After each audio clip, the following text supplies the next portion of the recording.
दुनिया में जहाँ जहाँ ये व्लॉग देखा जा रहा है उन सबको अस्सलाम वालेकुम। कैसे हैं आप सब? हम सब ठीक हैं, खैरियत से अल्हम्दुलिल्लाह। आज था चौथा रोज़ा जो कि हम लोगों ने खोल लिया है और हम सब मुसलमान जो हैं इस वक्त रमज़ान के पहले अशरे में हैं। रब्बिग़फ़िर वरहम व अंत खैरुर राहिमीन। ए मेरे रब, मुझे बख्श दीजिए, मुझ पर अपना रहम फरमाइए और बेशक आप सबसे बेहतरीन रहम फरमाने वाले हैं। मेरे अल्लाह ताला आप हम सबको जो है इस रहमत वाले अशरे में जो है वो माफ़ फरमा दीजिए। अल्लाह ताला आप हमारे गुनाह गलतियाँ माफ़ फरमा दीजिए। हम सब मुसलमान और मैं सच्चे दिल से तौबा करते हैं आपसे और हम आपको राज़ी करना चाहते हैं। अल्लाह ताला आप हमसे राज़ी हो जाइए। हम इंशाअल्लाह तक़वा अख्तियार करेंगे, सारी ज़िंदगी 5 वक्त की नमाज़ पढ़ेंगे। अल्लाह ताला कोई भी नमाज़ हम नहीं छोड़ेंगे। इंशाअल्लाह नेकी के काम करेंगे। अल्लाह ताला आप हमें माफ़ कर दीजिए। आप हमारी तौबा जो है अपनी बारगाह में क़बूल फ़रमाइए और हमें नेकी के रास्ते पे चलने की तौफ़ीक़ अता फ़रमाइए अल्लाह ताला। और ख़ास करके अल्लाह ताला फ़लस्तीन के मुसलमानों पर अपना रहम फ़रमाइए और अल्लाह ताला हमें हज और उम्रे की सआदत नसीब कीजिए। अल्लाह ताला अपने घर का तवाफ़ नसीब कीजिए। अल्लाह ताला हमें नहीं पता कि हम वहाँ किस तरह से आएंगे।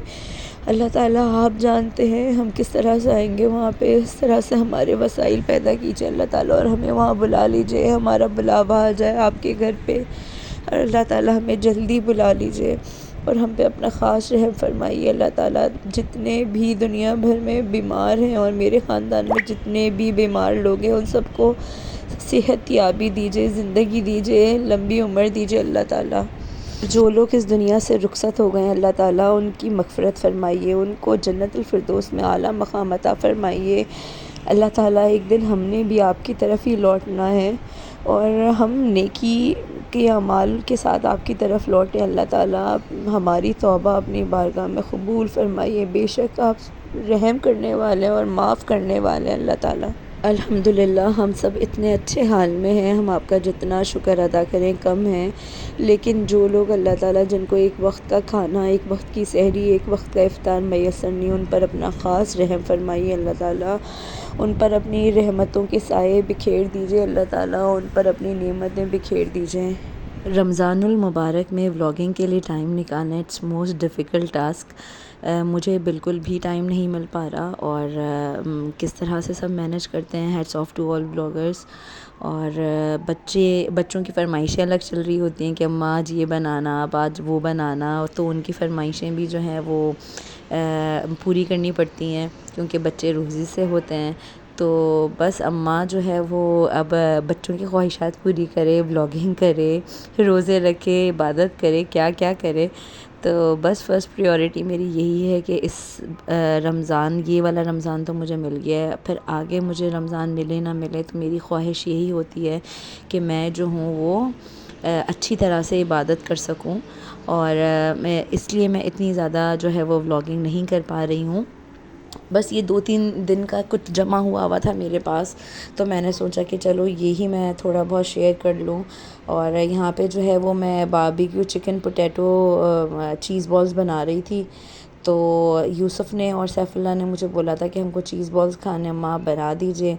तो बस उसके ये इंग्रेडिएंट्स हैं, नमक है, काली मिर्च है, अंडा है, मैदा है, ब्रेड क्रम्स है, ये कोटिंग के लिए हैं। बाकी आलू में जो है वो नमक और काली मिर्च मिलाएंगे। बाकी चिकन जो है इसको जो है मैंने छोटे छोटे पीसेस कर लिए थे, बोनलेस चिकन थी। इसके अंदर मैंने चिकन टिक्का मसाला, दही, अदरक, लहसुन, लीमू और चिकन पाउडर डाल के इसको मैरिनेट कर लिया था। जब ये गल गया तो उसको मैंने श्रेड कर लिया। ठीक है, ये एक काम हो गया मेरा। और जो है वो फिर जब हम इसको चीज़ बॉल्स बना लेंगे हम लोग, उसके बाद उसको कोट किस तरह से करेंगे तो ये बाकी के आगे के इंग्रेडिएंट्स है वो आगे मैं स्टेप बाय स्टेप आप लोगों को बताती रहूँगी। मैंने आप लोगों को बोला था कि जब रमज़ान आने वाले होते तो मैं मोज़रेला का चीज़ बार जो ब्लॉक है पूरा एक मंगवा के रख लेती हूँ। एक तो इससे बरकत भी हो जाती है और जो भी इस तरह के आइटम्स आप बना रहे होते हैं ना तो उसमें ये काम आ जाता है आपका। ठीक है, इसके लिए मैंने क्या किया, पहले चीज़ के ब्लॉक्स को जो है वो मैंने कट कर लिया क्यूब्स में और कट करके जो है वो एक तरफ मैंने रख लिया। उसके बाद मैंने 5 अदद बड़े साइज़ के आलू जो हैं वो बॉईल कर लिए थे, बॉईल करके ठंडे करके उसको रख दिए एक तरफ। उसके बाद क्या किया मैंने, उसके बाद ये आलू लिए और आलूओं को जो है वो अच्छी तरह से मैश कर लिया। बिल्कुल भी जो है ना उसमें किसी किस्म का दाना नहीं रहना चाहिए, बिल्कुल स्मूथली जो है उसको मैश करके पेस्ट बना लेना है लिक्विडी। और उसके बाद हमने क्या करना है वो आगे आगे देखिए आप लोग।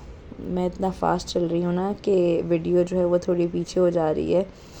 और इस तरह से जो है वो मैंने मैश कर लिया और इसके अंदर जो है मैंने 1 टेबलस्पून भर के सॉल्ट डाल दी और 1 टेबलस्पून भर के काली मिर्च डाल दी। और मैंने कुछ भी नहीं डाला क्योंकि ये बारबेक्यू चिकन पोटैटो चीज़ बॉल्स हैं, ठीक है। तो बारबेक्यू चिकन के अंदर सारे मसाले अच्छी तरह से मैरिनेट हुए हुए हैं और वो बहुत चटपटी चिकन है, इसलिए आलू के अंदर जो है ना मज़ीद कोई चीज़ डालने की ज़रूरत नहीं है। सिर्फ़ और सिर्फ नमक और काली मिर्ची ये इनफ है इसके लिए, ठीक है। अब ये चिकन जो है ना वो अच्छी डालिए दिल खोल के, क्योंकि ये चिकन चीज़ बॉल्स हैं तो इसके अंदर ज़्यादा क्वांटिटी चिकन की जाएगी, तो अच्छी ज़्यादा चिकन डालिए। चिकन डालने में कोई भी कंजूसी ना कीजिए और श्रेड करते हुए ज़रा मोटे मोटे पीसेस रखिए। बिल्कुल जो है ना इसको ग्राइंडर में जो है वो ग्राइंड मत कर लीजिए कि इसका रेशा जो है वो बाइट लेते हुए मुंह में आए। बस फिर इसको जो है वो अच्छी तरह से मिक्स कर लेना है, आलूओं को अच्छी तरह से मैश कर लेना। उसमें चिकन डाल दी, नमक डाल दिया और काली मिर्च डाल दी। अब ये अच्छी तरह से मैश हो गए और मैश होने के बाद अब हमने क्या करना है कि जिस तरह हम लोग वो बनाते हैं ना, शामी कबाब बनाते हैं, तो उस तरह से हम लोगों को टिक्कियाँ बनानी है और उसके अंदर हमने चीज़ फिल करते जाना है। अच्छा, इसकी कोटिंग कैसे करेंगे हम लोग, मैंने 2 अदद अंडे लिए, अंडे में डाला मैंने 2 टेबलस्पून भर के मैदा, ठीक है। और मैदा डाला, थोड़ा सा इसके अंदर मैंने पानी और डाला, पानी डाल के इसको अच्छी तरह से बीट कर लिया, लिक्विडी पेस्ट बन गया। मैदा और अंडा डालने से जो है ना जो उसकी टॉप लेयर आएगी ना, जो उसकी क्रस्ट होगी वो बहुत ही अच्छी बनेगी और बहुत ही कुरकुरी टाइप बनेगी। बस अब हाथों को ग्रीस किया और ग्रीस करके जो है वो इस तरह से आलू की एक लेयर लगाई, उसके अंदर जो है वो चीज़ फिल किया। चीज़ फिल करने के बाद जो शेप आपको देना है वो आप दे लीजिए।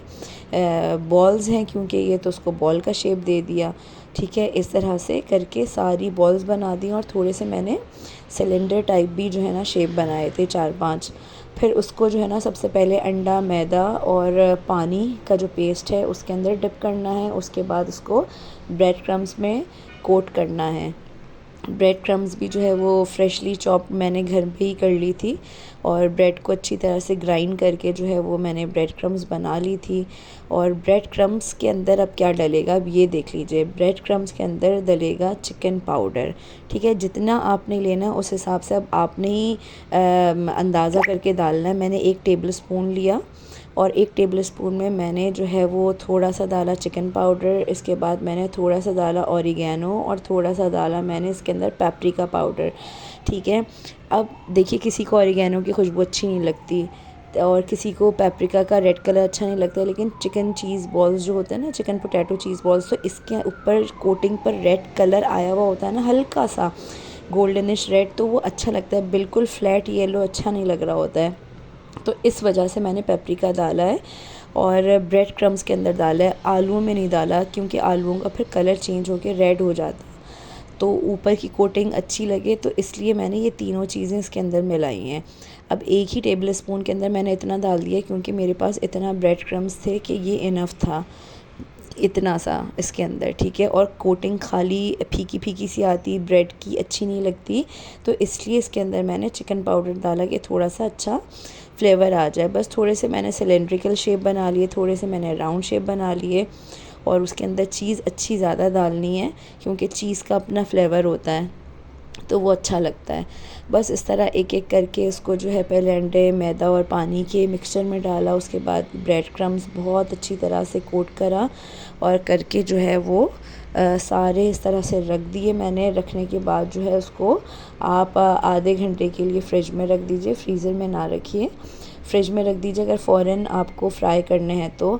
और बाकी जब ये फ्रीज़ हो जाए तो उसको ज़िपलॉक बैग में या किसी शॉपर में एयर टाइट कंटेनर में रख दीजिए और फ्रीज़ कर लीजिए। 1 महीने तक भी ये ख़राब नहीं होते, कोई आलू पानी वानी नहीं छोड़ता, फ्रीज़ रहते हैं, बहुत अच्छा रहता है ये।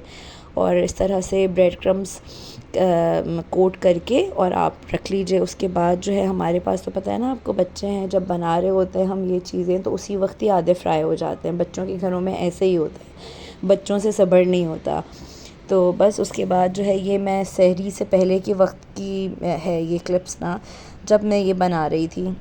तो बस अब फ्राई करके भी दिखाना था कि फ़्राई करने के बाद जो है वो कैसे बने हैं, और बच्चों से सब्र नहीं हो रहा था। बस फ्राई पैन में भी आप फ्राई कर सकते हैं, कढ़ाई में भी फ्राई कर सकते हैं, डीप फ्राई भी कर सकते हैं, शैलो फ्राई भी कर सकते हैं।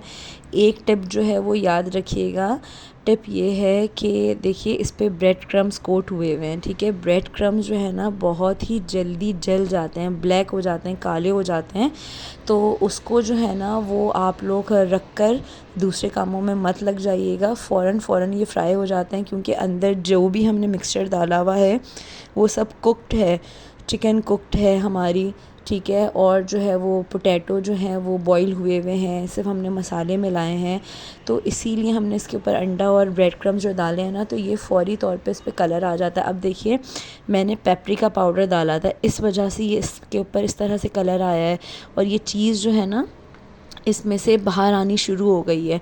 तो आप लोग मेक श्योर कर लीजिएगा जब आप लोग कोट करेंगे ना इसके ऊपर, तो हाथों से इस तरह से शेप दीजिएगा कि चीज़ जो है वो अंदर ही रहे, फट के बाहर ना आए। आलू की कोटिंग जो है ना उसके ऊपर ठीक तरह से हुई हुई हो। और उसके बाद जो है वो उसको निकाल लीजिए। बस ये 5 मिनट के अंदर अंदर ही फ्राई हो जाते हैं। और इसके बाद जो है वो इसके अंदर चीज़ जो है उस वक्त तक मेल्ट रहेगी जब तक बाहर का जो ये जो फ्राई हुआ है ना ये हॉट हो, ठीक है। जब ये गर्म नहीं रहेगा, ये ठंडा हो जाएगा, जो आपने फ्राई किया है चिकन पोटैटो चीज़ बॉल जो आपने फ्राई किए हैं, ये ठंडा हो जाएगा तो अंदर की चीज़ भी ठंडी हो जाएगी, ठीक है। फिर उसमें लेस नहीं आएगी जब आप लोग तोड़ेंगे तो। अब ये जो मैं आपको दिखा रही हूँ ना इस तरह से तोड़ के, ठीक है, तो ये एक तो इतने कोई गरम थे, बहुत ही गरम खौल रहा था इस वक्त, और ये इस तरह से देखिए ये चीज़ इसकी मेल्ट हो रही है, जो हमने ब्लॉक डाला था ना अंदर मोज़रेला चीज़ का, तो ये इसलिए जो है ये मेल्ट हो रही है। अगर आप लोग ये पहले से तल के रख लेंगे एक आधा घंटा पहले और फिर खाने बैठेंगे और ये ठंडा हो चुका होगा, तो फिर इस तरह से लेस नहीं आएगी। तो परेशान मत होइएगा कि वाह भाई उनकी तो लेस आ रही थी, हमारी लेस नहीं आ रही। तो वो इसलिए नहीं आ रही होगी क्योंकि वो ठंडा हो चुका होगा, ठीक है। उसके बाद जो है वो आधे जो है वो उसी वक्त बनते वक्त ही तैयार हो गए थे और खा लिए थे। और फिर जो है ये दूसरे दिन की है। बस आज का दिन ऐसा था, आज सैटरडे था, और अहमद जो है ना वो पहला रोज़ा हमारे साथ खोलने वाले थे। अब तक एक भी इफ़्तार अहमद ने हमारे साथ नहीं किया था, क्योंकि उनकी फ़ैक्ट्री आवर्स इस तरह के हैं कि उनको फ़ैक्ट्री में ही जो है वो इफ़्तार करना पड़ रहा है। तो बिल्कुल भी हमारे घर में रौनक नहीं हो रही थी। आज हमको ऐसे लगा कि आज हमने ठीक तरह से जो है वो इफ़्तारी की, और उनकी पसंद की चीज़ें भी फिर मैंने बनाई। और वरना तो फिर मैं और बच्चे ही हम लोग जो है वो अम्मी के साथ इफ़्तार कर लिया करते थे। लेकिन रौनक जो है ना वो घर के आदमियों से होती है और बड़ों से होती है घर के। और इंशाल्लाह ज़िंदगी रही तो अगले व्लॉग में ज़रूर मुलाकात होगी। अपना बहुत सारा ख्याल रखिएगा और हमें भी दुआओं में याद रखिएगा। अल्लाह हाफ़िज़।